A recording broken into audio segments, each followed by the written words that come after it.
ሬድዮ ኤረና ሬድዮ ኤረና ካብ ከተማ ፓሪስ ዝመሓላለፍ ብኤርትራውያን ጋዜጠኛታት ዝዳሎ ነፃ ሬድዮ እዩ። ምስ ሬድዮ ኤረና ይኹም ዘለኹም ዝኸበርኩም ሰማዕትና እዚ ሶሙናዊ ፍጻሜታት እዩ። ኣብ ናይ ሰንበት ፍጻሜታት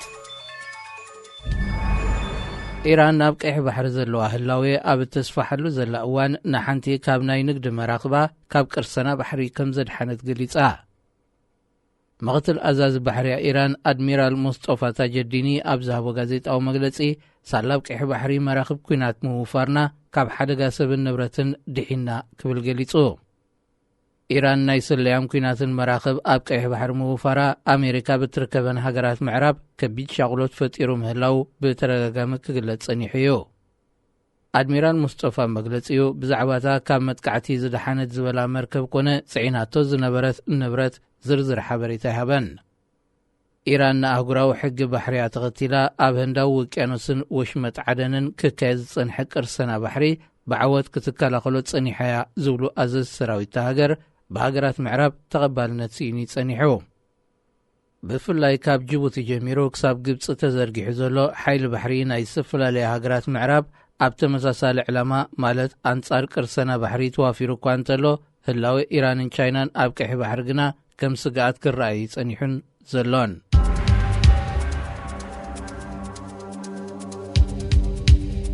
ፈደራላዊ መንግስቲ ኢትዮጵያን ሕወሓትን ቀጥታዊ ዝርርብ ከም ዘካየዱ ሕብረት ኣፍሪቃ ገሊጹ። እዚ ንመጀመርያ ግዜ ከም ዝተኻየደ ዝግለጽ ዘሎ ቀጥታዊ ዝርርብ ኣቐዲሙ ዝተፈጸመ እኳ እንተኾነ እቲ ሕብረት ብሓሙስ 11 ነሓሰ ወግዓዊ ገይርዎ። መንግስቲ ኢትዮጵያ ትዘተ ሰላም ብመንጎኝነት ሕብረት ኣፍሪቃ እንተተማእኪሉ ኣብ ዝኾነ እዋንን ቦታን ክዘራረብ ድልው ምህላው ክገልጽ እንከሎ ሕወሓት ብፕረዚደንት ኬንያ ኡሁሩ ኬንያታ ክምእከል ክጠልብ ጸኒሑ። ብተወሳኺ ዝኾነ ዝርርብ ቅድሚ ምጅማሩ መሰረታዊ ህዝባዊ ኣገልግሎታት ኣብ ትግራይ ክጅምር ዝብል ዝርከቦ ቅድመ ኩነት ምቕማጡ ይዝከር። ፍሉይ ልኡኽ ሕብረት ኣፍሪቃ ኣብቲ ዞባ ኦሉሴጉን ኦባሳንጆ ኣብ መንጎ ፈደራላዊ መንግስቲ ኢትዮጵያን ሕወሓትን ቀጥታዊ ዝርርብ ንምጥጣሕ ምስ መራሕቲ ክልቲኦም ወገናት ክዘራረብ ጸኒሑ እዩ። ሕብረት ኣፍሪቃ ብዕለት 4 ነሓሰ ዘውፅኦ መግለጺ ወኪል ክኾኖ ዝመዘዞ ኦባሳንጆ ክልቲኦም ወገናት ብቐጥታ ንኽራኸቡ ዝገበሮ ጻዕሪ መጊሱ። እቲ 10 መዓልቱ ዘሕለፈ መግለጺ ሕጂዩ ናብ ህዝቢ ዝዝርጋሕ ዘሎ እንተኾነ ወሃብ ቃል ሕወሓት ጌታቸው ረዳ ኣብ ማሕበራዊ መራኸቢታት ኣብ ዝዘርግሖ ጽሑፍ ቀጥታዊ ዝርርብ ኣይተኻየደን ክብል ቃል ሂቡ። ንሱ ብተወሳኺ እቲ ብሕብረት ኣፍሪቃ ዝተዋህበ መግለጺ ውፁእ ሰንዓዩ ክብል ገሊጽዎ።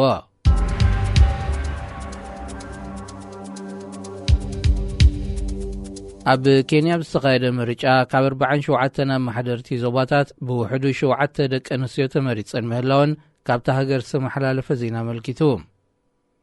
ኣብ ዝሓለፈ ሓፈሻዊ ምርጫ 3 ደቂ ኣንስትዮ ጥራይ ምዕዋተን ዘዘኻኽረ ኮሚሽን ምርጫት ሃገር ኣብ ብቕዓት መምሕዳር ደቂ ኣንስትዮ እምነት ህዝቢ እናዓበየ ይመጽእ ኣሎ ክብል ገሊጽዎ። ኣብ ሃገራዊ ባይቶ እውን ካብ 290 ወናብር 6 ብደቂ ኣንስትዮ ተወሲዱ ምህላው ዝገልጹ ጸብጸባት ሃገር ከድምፁ ካብ ዝተመዝገቡ ዜጋታት ፍርቀን ደቂ ኣንስትዮ እንከለዋ ናብ ስልጣን ክመጻ ካብ ዝወዳደራ ግና ድምፂ ደቂ ኣንስትዮ ክረኽባ ይጸንሐን። ውፅኢት ምርጫ ተዓዋቲ ፕረዚደንት ክሳብ ዝግለጽ ህዝቢ ሃገር ናዕቢ ኸይለዓል ኣብ ስጋኣት ከም ዘሎ ማዕከናት ዜና ዓለም የመልክታ። ብፍላይ ሕፁይ ተወዳዳሪ ዊልያም ሩቶ እንተዘይተዓዊቱ ናዕቢ ክለዓል ይኽእል ዝብል እምነት ኣብ ዝበዝሐ ህዝቢ ኬንያ ሰሪጹ ይርከብ። ተጣበቕቲ መሰላት ኬንያ ውፅኢት ምርጫ ብዝተነግረሉ ኣብ ተመሳሳሊ መዓልቲ ቃለ መሓላ ዕውት ፕረዚደንት ክካየድ ዝጠልብ ጥርዓን ናብ ላዕለዋይ ቤት ፍርዲ ሃገር ኣቕሪቦም ኣለዉ። ቀንዲ ምኽንያት ናይዚ ድሕሪ ውፅኢት ምንጋሩ ክስዕብ ንዝኽእል ሕንፍሽፍሽ ንምውጋድ ምዃኑ እቶም ተጣበቕቲ መሰላት ብሓባር ኣብ ዘውፅዎ መግለፂ መልኪቶም። ብሰንኪ ተመሳሳሊ ስጋኣት ሓድሽ ዓመተ ትምህርቲ ክጅምራ ዝተዳለዋ ቤት ትምህርታት ሃገር ውፅኢት ተነጊሩ ህዝቢ ክሳብ ዝረጋጋእ ወይ ስጋኣት ናዕቢ ክሳብ ዝእለ ተዓፅን ክጸንሓ ትእዛዝ ተመሓላሊፉሎ። ምስ ሬድዮ ኤረና ይኹም ዘለኹም ዝኸበርኩም ሰማዕትና እዚ ሰሙናዊ ፍጻሜታት እዩ። ኣብ ናይ ሶኒ ፍጻሜታት الشباب أب مأكلاين مس إثيوبيا بزداب زباتات سومال متقعتاتو أب مكياد أب زركبلو زلو أوان أب إيرترا نلعلي 3 عامات عسكروم زلو أشحات وتهدرات سومال ناب هاجروم تمليسوم أم وحاستا زي توافر له مغنيات حجون الزرابة خوينو يغتصل الله زتفلالي تنتنتي نكونتا سومال بزملكت أب زغربو زلو ريتوتات فدرلاو منجست سومال نال شباب نممكات نا إثيوبيا أمريكان كالوت غرواب التهجراتن سراويت حجز ناتجبرلو نسلطنا ناب إيرترا تلايخوم زبالو أستات 5,000 سومالاوين نسراويت هاجروم نمحجز ناب عدوم كملسو زي كالولو مغنيات نصور كم زي كوني أرديوم أب إيرترا زركبو وتعدرات سومال زبازح جزيوم أب حرشان كالنا يقول بسراحن توافيروم يحلفوهم لهم حدا كاب عبيت مربات زينا سومال قاروي أقدمو أكاليحيو كاب كلتا شان 10 حيزوم نتعليم أب إيرترا زركبو وتعدرات سومال زلو وكونتات بارنتيو كبل اتمربب زينا مسقلي كابتوم أب إيرترا زنبرو سومالين وتعدرات بمزرب أب زغربو سفح تسبسب متكاسو يذكر أتهم تعليم كرم خلت عامتات كم زودوس تقلت وتهدرات سومال أبزوان زين أبعدهم كملسو زي تخاللو مخنيات منقستي وقعوا ملاش كهبيو زحتت زلو بريزيدنت سومال أبت شعات حملة ناب إيرترا عدد بمكياد مستمو التهدرات دحر من رخبو أبزحات سأرا جيزين أبعدهم كملسو مخانو مكان تقلتي قبراوي كيكوني لعلي حاد ورحو حليف له بفلاي أبزي وانزي الشباب بقولو شنخ متقعتاتو بمحيال نتسأتا سومالن إثيوبيان سقات كوينلو أبزل أوان إثيوبيا كل التشح والتهدرات كتلقن كلا سومال قنا أبي يتراز ركبو أسات 5,000 والتهدراتا كتنك أساسون أي كالتن نستا 3 عامتات أبي يتراز ركبو والتهدرات سومال نابعدهم كملسو زي كالو لمخنيات نزب سومال مستير كوينو مهلاون أبلعلي حدش بريزيدنت سومال حسن شيخ محمود زنبرو أمنت إنا قدلي ممتون زتفلاليا مربات زينا يتغزا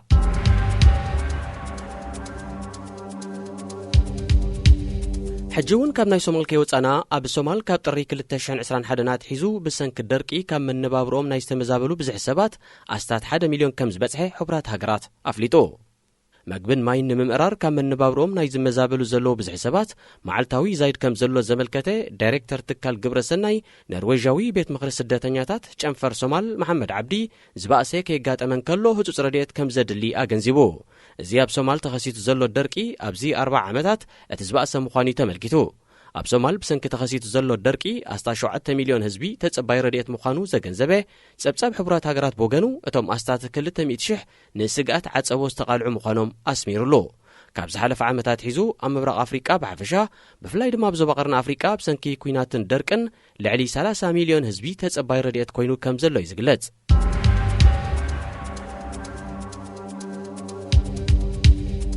بريزيدنت الجبتي عبد الفتاح السيسي 13 حدشت منسترات زكاتته مكيار أبالات كابينة مكيادو مع كنا زينات هاجر حبيرن أتي ب 13 حساس تغايده مكيار كابينة منسترات بزيادة أبد صفحتات تعنا حرشة تمرتن هاجر ولمعاتن زتكوريو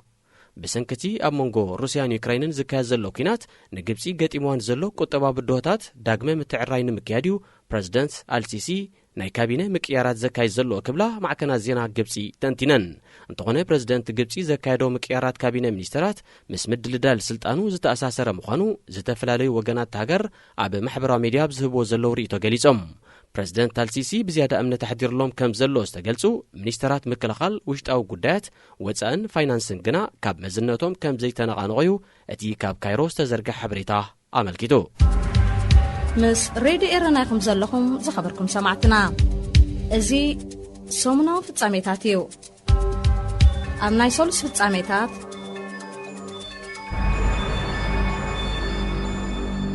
دحر صباح حموس 18 نحاسة تخفيتو كساب 28 نحاسة زغطل مبل 58 وددر تور دو لافينيغ تودادر هاجراويت كان تقدم بشكلتا إيرترا نا فرنسا قنعا اتابسون 15 نحاسة كما عرفو نفرت كتما اسمرا نقيلا نابا انقاديت فرنسا قنعا زلا هاجراويت كان تا إيرترا تقداد ماي كلبرير سيبز نبرا مكور أسلطاني موسي آسيال زئليو شمونتا تقدادمتي حقويفالا هاجراويت كانت إيرترا مزتفلاليا كلبات وشت هاجرن وصان نزتحقفو شمونتا تقدادم تترنيفا لممدن متصراين كتكايد كم تصنحز فلت كوينو 4 وشت هاجر كلتا دما كوصا حريا نساتهم محار تولد حاون مرهاو قدوس ميلياس قدوس حاو نميرون رؤسهم نيات رؤسهم سيلا ولد ميكائيلن كاب كلبات إيرترا نإفريم قبر هيوتن نهم زرعين دما كابدو أفريقاويت كونتيننتال كلب كوبيكايوم እዞም ኣብ ክልል ዕድመ 18 ክሳብ 20 ዝርከቡ ተስፋት ኤርትራውያን መንእስያት ተቀዳዳማይ ክለባት አልተሕሪርን ሬድስን ዝነበረ ሓላፊ ደህንነት ሃገራዊ ፌደሬሽን ቅድድም ብሽክለታ ኤርትራ ኤፍሬም አብርሃም ወዲ ፎርኖ ከም መራሒ ፈረጅ መሐመድ ኑር ከዓ ከም ጸጋኒ ብሽክለታ ሰንዮም ናብ ፈረንሳ ተጓዒዞም ኣለዉ። ኣብዚ ውድድር 15 ካብ ኤውሮጳ፣ ሓንቲ ካብ ኤስያ፣ ሓንቲ ካብ ኣውስትራልያ፣ 3 ካብ ሃገራት ካሪቢያንን ሰሜን ኣሜሪካን፣ 2 ካብ ላቲን ኣሜሪካ ከምኡውን ሓንቲ ካብ ኣፍሪቃ ብሓፈሻ 23 ሃገራዊት ጋንታታት ክካፈላየን። እታ እንኮውን ኣህጉር ኣፍሪቃ ወኪላ ኣብ ዛዕባ ውድድር ቀሪባ ዘላ ሃገር ኤርትራ እያ።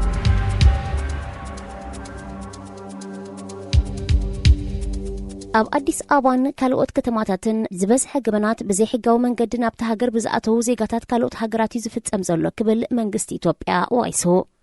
አገልግሎት ዜና ኢትዮጵያ ንዳይሬክተር ጉዳይ ስደተኛታትን ካብ ስደት ተመለስትን አቶ ተስፋሁነይ ጎበዛይ በመጥቃስ ብ15 ነሓሰ ኣብ ዘቕረቦ ጸብጻብ ሓያሎ ዜጋታት ወፃኢ ሃገራት ኣብ ሽበራ ዘይሕጋዊ ምስጋር ገንዘብን ሰብን ከምኡ ድማ ምስናዕ ሰነዳትን ዝኣመሰለ ገበናት ቀንዲ ተዋሳእቲ ምዃኖም ከሲሱ።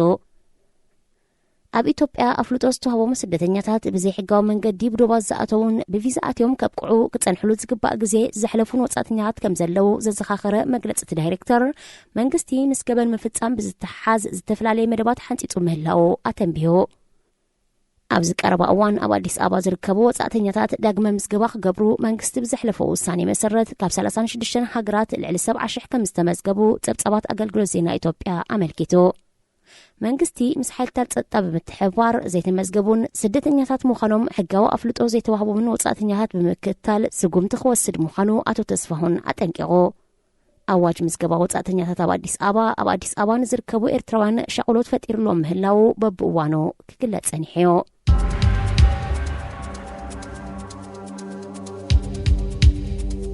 ኣብ ግብፂ ከተማ ካይሮ ዝርከብ ኮፕቲክ ኦርቶዶክስ ቤተክርስትያን ብዘጋጠመ ሓደጋ ባርዕ ብውሕዱ 41 ሰባት ሞይቶም።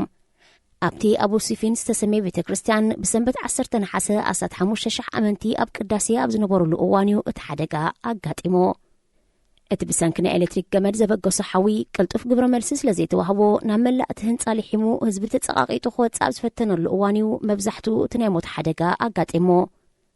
መብዛሕትኦም ግዳያት ሞት ቆልዑ ምዃኖም ሰበስልጣን ግብፂ ኣፍሊጦም። በቲ ባርዕ ብውሕዱ 45 ሰባት እውን ብከቢድን ፎኪስን ቆሲሎም ኣለዉ። ምስ ሬድዮ ኤረና ይኹም ዘለኹም ዝኸበርኩም ሰማዕትና እዚ ሰሙናዊ ፍጻሜታት እዩ። ኣብ ናይ ረቡዕ ፍጻሜታት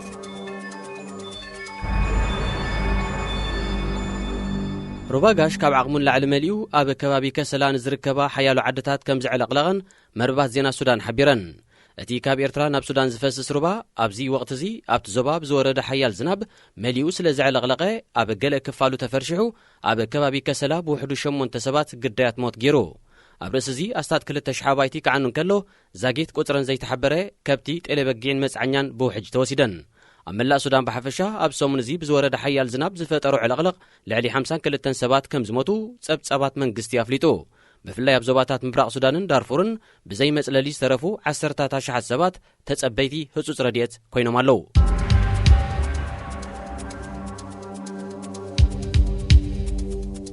ኣብ ኢትዮጵያ ብሰንኪ ኩናትን ደርቅን ተኸሲቱ ንዘሎ ከቢድ ናይ ጥሜት ሓደጋ ንምካት ዝዓለመ ምዃኑ ዝተሓበረ ኣስታት 23,000 ቶን ናይ እኽሊ ረድኤት ጸዓነት መርከብ ብ16 ነሓሰ ካብ ዩክሬን ምብጋሳ ኣሶሺየትድ ፕሬስ ሓቢሩ።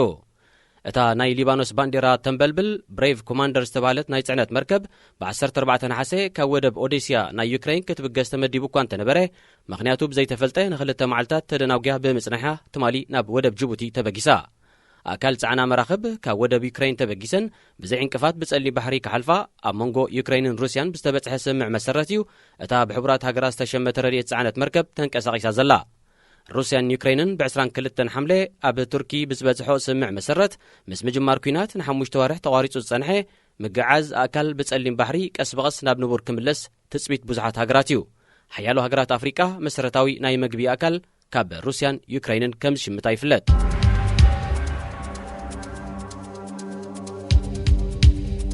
ኣብ ኬንያ ብ9 ነሓሰ ኣብ ዝተኻየደ ምርጫ ምክትል ፕረዚደንት ዊልያም ሩቶ ብጸቢብ ተዓዊቱ። ንሱ 50.5% ናይ ድጋፍ ድምፂ ብምርካብ እዩ ኣውራ መቐናቕንቱ ኮይኑ ንዝቐረበን ናይ ነዊሕ እዋን ፖለቲከኛን ራይላ ኦዲንጋ ብጸቢብ መሪሑ ነዚ ዝቕጽል 5 ዓመታት ፕረዚደንት ኬንያ ኮይኑ ተመሪጹ ዘሎ። ኣብቲ ምርጫ ምጥህፋእ ተፈጺሙ ዝብል ክሲ ካብ ወገን ራይላ ኦዲንጋ ስለ ዘቕረበ ወግዓዊ ምንጋር ምርጫ ኬንያ ንሳልስቲ ተደናግዩ ብምጽናሕዩ ብ15 ነሓሰ ዊልያም ሩቶ ከም ዝተዓወተ ተሓቢሩ ሕጂ እውን እንተኾነ ዘይበርህ ነገር ከም ዘሎ ዝጠቕሱ 4 ካብቶም 7 ኣባላት ቦርድ ምርጫ ኣብቲ ውጽኢት ዕቃበታት ከም ዘለዎም ኣመልኪቶም ክብላ ማዕከናት ዜና ካብ ናይሮቢ ገሊጸን ወዲ 55 ዓመት ዊልያም ሩቶ ንመጀመርያ እዋኑ ኣብ ምርጫ ተወዳዲሩ ክዕወት እንከሎ ወዲ 77 ዓመት ራይላ ኦዲንጋ ድማ ሕጂ ንሓሙሻይ እዋን እዩ ናብ ምርጫ ቀሪቡ ዊልያም ሩቶ ንዝሓለፈ 10 ዓመታት ምክትል ፕረዚደንት ኡሁሩ ኬንያታ እኳ እንተነበረ እቲ ፕረዚደንት ግና ንተቃዋሚ ራይላ ኦዲንጋ ከም ዝድግፍ ይገሊጹ መበል 5ይ ፕረዚደንት ኬንያ ኮይኑ ተመሪጹ ዘሎ ዊልያም ሩቶ ካብ ግዜ ፕረዚደንት ነበር ኣራፕ ሞይ ኣትሒዙ ኣብ ዝተፈላለየ ትካላት መንግስቲ በደረጃ ሚኒስተር ሰርሐ ኮይኑ ምስ ዓበይቲ ኩባንያታትን ትካላትን ብምሽራኽ ዘይሕጋዊ ምምንዛዕ መሬት ዝርከቦ ብልሽውናን ምጥፋን ከም ተፈጸመ በተደጋጋሚ ተኸሲሱ እዩ ኣብ 12 ታሕሳስ 1963 ካብ ብሪጣንያ ናጽነታ ዝኣወጀት ኬንያ ኣብዚ ዝሓለፈ 59 ዓመታት 5 ፕረዚደንታት ክትርኢ እንከላ እቲ ዝነውሐ ኣብ ስልጣን ዝጸንሐ ፕረዚደንት ነበር ዳንኤል ኣራፕ ሞይ እዩ ኣራፕ ሞይ ካብ 1978 ክሳብ 2002 ን24 ዓመታት ፕረዚደንት ኬንያ ነይሩ ምስ ሬድዮ ኤረናይኩም ዘለኹም ዝኸበርኩም ሰማዕትና እዚ ሰሙናዊ ፍጻሜታት እዩ ኣብ ናይ ሐሙስ ፍጻሜታት ኣብ ሓለዋ ዶባት ሱዳንን ሊብያን ዝተዋፈረ ልፍንታዊ ሓይሊ ክልቲአን ሃገራት ናይ 20 ስደተኛታት ሬሳ ከም ዝረኸበ ፍሊጡ እቲ ናይ ልፍንታ ሓይሊ ብዘውፅኦ መግለጺ ኣብ 2 መካይን ዝተጻዕኑ ስደተኛታት ኣብቲ ንሱዳንን ሊብያን ዘዳውብ ሰሃራ ብ12 ነሓሰ ተዛሕዚሖም ከም ዝረኸበ ብምምልካት እቶም 20 ሞይቶም 8 ድማ ትልኽ ክብሉ ከም ዝጸንሑ ሓቢሮም ዜግነት ናይቶም ብሰንኪ ድኻም ጽምእን ጥሜትን ሞይቶም ክኾኑ ከም ዝኽእሉ ዝተገልጸ ስደተኛታት ኣይተነጸረን እቶም ድሒኖም ኣብ ሕክምና ዝእለይ ዘለዎ ግን ዜጋታት ሱዳን ምዃኖም ኣገልግሎት ዜና ሱዳን ንኣዛዚ ናይቲ ልፍንቲ ሓይሊ ኮሎኔል ዓሊ ሰይድ ብምጥቃስ ገሊጹ ንሱዳንን ሊብያን ዘዋስን ክፋል ሰሃራ ዜጋታት ሃገራት ቀርኒ ኣፍሪቃ ብፍላይ ድማ ዜጋታት ኤርትራ ኢትዮጵያን ሱዳንን ናብ ሃገራት ኤውሮጳ ንምስጋር ብብዝሒ ዝሳግምሉ ንስደተኛታት ሓደገኛ ተባሂሉ ካብ ዝጥቀስ ከባቢታት ዓለም እዩ ኣብ ሰሃራ ብድኻም ጽምእን ጥሜትን ተሰኒፎም ህይወቶም ናይ ዝሓለፈን ስድራ ቤታቶም ድማ ደሃይ ናይ ዘይረኸቡን ስደተኛታት ብዝሒ ብኣሽሓት ከም ዝበጽሕ ጸብጻብ ትካላት ስደተኛታት የመልክቱ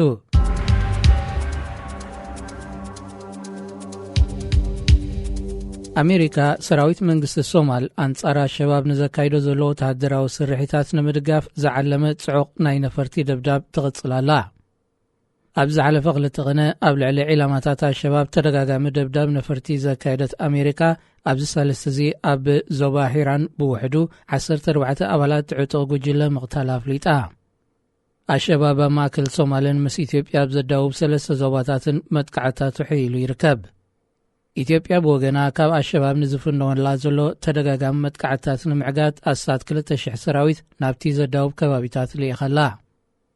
ሰራዊት ፌደራላዊ መንግስቲ ሶማል ካብ ኣሸባብ ከቢድ ብድሆ ገጢሞ ሓገዝ ሰራዊት ካልኦት ሃገራት ኣብ ዝደልየሉ ዘሎ ኣብ ኤርትራ ሳልሳይ ዓመቶም መሕሊፎም ዘለዉ ኣሳት 5,000 ወተሃደራት ሶማል ናብ ዓዶም ተመሊሶም ምስ ሰራዊት ሃገሮም ክጽንበሩ ዘይከኣሉሉ ምኽንያት ዓብዪ መዛረቢ ርእስቲ ኮይኑ ምህላው ኣብ ዝሓለፈ ሳምንታት ተቓሊሑ እዩ ፕሬዚደንት ሶማል ኣብ 9 ሐምለ ናብ ኤርትራ ዑደት ብምክያድ ምስ ወተሃደራት ድሕሪ ምረኸቡ ኣብ ዝሓፀረ ናብ ዓዶም ክምለሱ ምዃኖም እኳ እንተገለጸ ግብራዊ ከይኮነ ልዕሊ 1 ወርሒ ሓሊፉሎ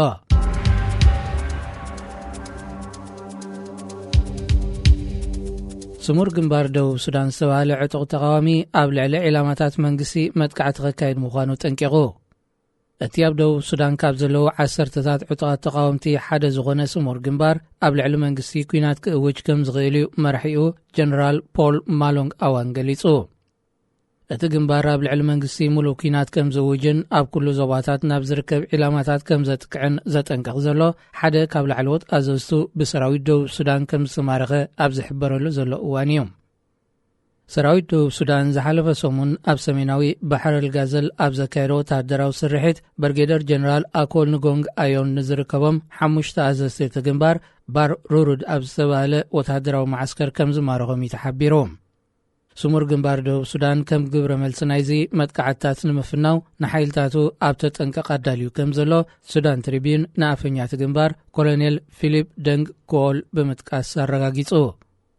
መንግስቲ ደቡብ ሱዳን ካብ ሱዳን ዝተረከቦም ናይ ጀነራል ማዕረግ ዘለዎም 3 ኣዘዝቲ ካልእ ተቃዋሚ ውድብ ዝሓለፈ ሰሙን ብሞት ከም ዝቐፅዖም እዩ ተመልኪቱ። ስልጣን መሰጋገር መንግስቲ ብ2 ዓመታት ኣናውሒ ዘሎ ፕሬዚደንት ደቡብ ሱዳን ሳልቫኪር ማያርዲት ካብ ሓያሎ ዕጥቃት ተቃወምቲ ውድባት መጠንቀቕታታት ይመጽእ እኳ እንተሎ ምስቲ ብሪክ ማቻር ዝምራሕ ዝዓበየ ጉጅለ ግና ስምምዕ ንምሕያል ይጽዕር ምህላው እዩ ዝግለጽ። ፕሬዚደንት ሳልቫኪርን ምኽትሉ ሪክ ማቻርን ንትግባረ ናይቲ ኣቐዲሞም ዝኸተምዎ ስምምዕ ሰላም ውፍያት ምህላዎም ንምርግጋጽ ዝዓለመ ዘተ ኣብ 12 ነሓሰ መክያዶም መደበር ቴሌቪዥን ሃገር ኣገንዚባ። ምስ ሬድዮ ኤረና ይኹም ዘለኹም ዝኸበርኩም ሰማዕትና እዚ ሰሙናዊ ፍጻሜታት እዩ። ኣብ ናይ ዓቢ ፍጻሜታት ኣብ ዝሓለፈ ቅንያት ኣብ ኤርትራ ዘተኸይካየድ ብመንግስቲ ሱዳን ዝተኸልከለ ጉጅለ ቀቢላታት ምብራቕ ሱዳን ኣብ ልፍንቲ ሃገራዊ ምርዳእ ከም ዘይሳተፍ ኣፍሊጡ። እቲ ካብ ብሔረ ቤጃን ዝተወከለ ዝተፈላለዩ ቀቢላታት ዝሓቆፈ ጉጅለ ኣብቲ ሃገራዊ ዕርቅን ሓድነትን ዝዓለመ ሃገራዊ ምርዳእ ከም ዘይሳተፍ ዝገልጽ ዘሎ ኣብ ዝቐረባ ኣብ ዝተነድፈ ኣዋጅ ፖለቲካዊ መርገጺኡ ስለ ዘይተወከለ ምዃኑ ኣነጺሩ። ሓደ ካብ ኣባላት ጉጅለ ሙባረክ አልኑር ንሱዳን ትሪቡን ኣብ ዝሃቦ መብርሂ ኣብ ስምዕ ሰላም ጁባ ዝቐረበ ጠለባት ምብራቕ ሱዳን ክሳብ ዝመላእ ኣብቲ ምርዳእ ከም ዘይሳተፉ ሓቢሩ። ንሱ ገለ ካብቲ ዘቕረብዎ ፖለቲካዊ መርገፂ ዘነጽር ጠለባት ካብቲ ዝሓለፈ ኣዋጅ ከም ዝተኣለየ ብምምልካት እዚ ድማ ናይ መጻእ ፖለቲካዊ መደባት ከይህልወናን ካብ ማሕበራውን ባህላውን ብዓብዩ ድማ ኣብ ፖለቲካዊ ዘተ ንኸይንሳተፍ ንምንጻልን ዝተገብረ ክብል ወቂሱ። ኣብ ርእሲ እዚ ኩሎም ጠለባት ክሳብ ዝማልኡ ስምዕ ምብራቕ ሱዳን ደስኪሉ ክጸንሕ ኣተሓሳሲቡ። ነዚ ዝሓለፈ ልዕሊ 30 ዓመታት ካብ ፖለቲካውን ልምዓታውን መደባት ሱዳን ተነጺሎም ከም ዘለው ዝወቕሱ ዝተፈላለዩ ኣካላት ምብራቕ ሱዳን ምስ መንግስቲ ካብ ዘካይድዎ ስምዓት ዛጌት ዝተዓወተ የለን። እቲ ኣብ 2006 ኣብ ኣስመራ ዝተኸተመ ስምዕ ሰላም ምብራቕ ሱዳን እንተኾነውን ዓመት ከይመልአ ምፍራሱ ኣይርስዓን። ምብራቕ ሱዳን ብዘይካቲ ምስ መንግስቲ ዘለዎ ምትፍናንን ኣብቲ ዞባ ዝርከቡ ዝተፈላለዩ ብሄራትን ቀቢላታትን እውን ኣብ ናሕድሕዶም ስኒትን ሓድነትን ከም ዘይብሎም ይፍለጥ። መንግስቲ ሱዳን ኣብ 2020 ዝተበጽሐ ስምምዕ ምብራቕ ሱዳን ኣብ ውሽጢ 4 ዋርሕ ከተግብሮ እንተዘይጀሚሩ ብናዚሪ ዝፍለጥ ላዕለዋይ ቤት ምክሪ ቤጃ ርእሰ ውሳኔ እቲ ዞባ ክእውጅ ምዃኑ ዝሓለፈ ሰሙን ኣጠንቂቖዮ።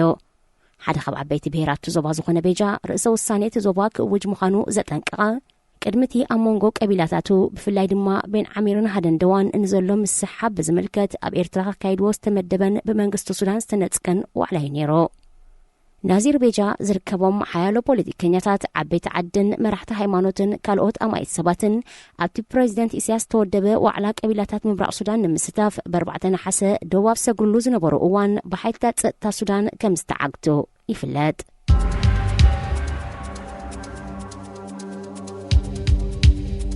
ኣህጉራዊ ማሕበረሰብ ንሰብኣዊ ቅልውላው ትግራይ ሸለል ዝብሎ ዘሎ ብሰንኪ ሕብሪ ቆርበቱ ክብል ዳይሬክተር ውድብ ጥዕና ዓለም ዶክተር ቴድሮስ ኣድሓኖም ገሊጹ። ዶክተር ቴድሮስ ኣብ ሰሜን ኢትዮጵያ ክልል ትግራይ ዘሎ ኩነታት ልዕልቲ ናይ ዩክሬን ዝበኣሰን ኣሻቐርን እኳ እንተኾነ መራሕቲ ሃገራት ግቡእ ኣቓልቦን ትኹረትን ዘይሃብዎ ምኽንያት እቲ ህዝቢ ብሰንኪ ዘለዎ ሕብሪ ቆርበት ምዃኑ እዩ ወቂሱ። ኣብ ትግራይ ዘሎ ቅልውላው ሰብኣዊ ኩነታት ኮነ ተባሂሉ ብሰብ ዝተሰርሐ ዝበለ ዳይሬክተር ውድብ ጥዕና ዓለም ብሰንኪ ከበባ 16 ሚልዮን ዝግመት ህዝቢ ትግራይ ን21 ኣዋርሕ ንከቢድ ሓደጋ ተቓልዑ ምህላው ኣገንዚቡ። ንሱ ኣብ ትግራይ ዘሎ ሰብኣዊ ቅልውላው ኣብዚ እዋን እዚ ኣብ ዓለም መዳርግቲ ከም ዘይብሉ ኣመልኪቱ።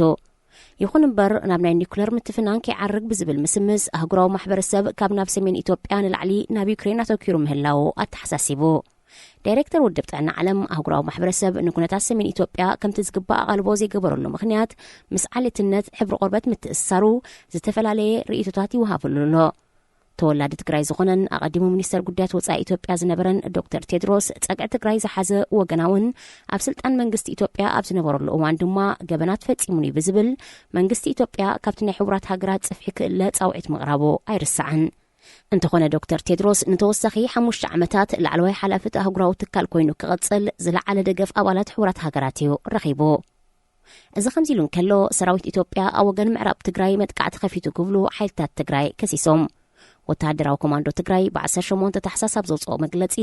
ሰራዊት ኢትዮጵያ ናይ ከቢድ ብረትን ታንክታትን ደብዳብ ከም ዘካየደ ብምውቃስ ሓይልታቱ ግና ዝኾነ ግብረ መልሲ ከም ዘይሃብሉ ጠቒሱ።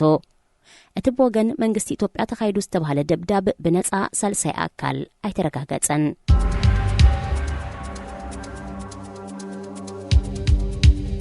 ቻይና ካብ 2016 ኣትሒዛ ኣብ ጅቡቲ ክትሃንጾን ከተስፍሖን ጸንሐት መደበር ሓይሊ ባሕሪ ሙሉእ ብሙሉእ ተዛዚሙ ኣገልግሎት ኣብ ምሃብ ከም ዝርከብ ወተሃደራውያን ምንጭታት ሓቢሮም።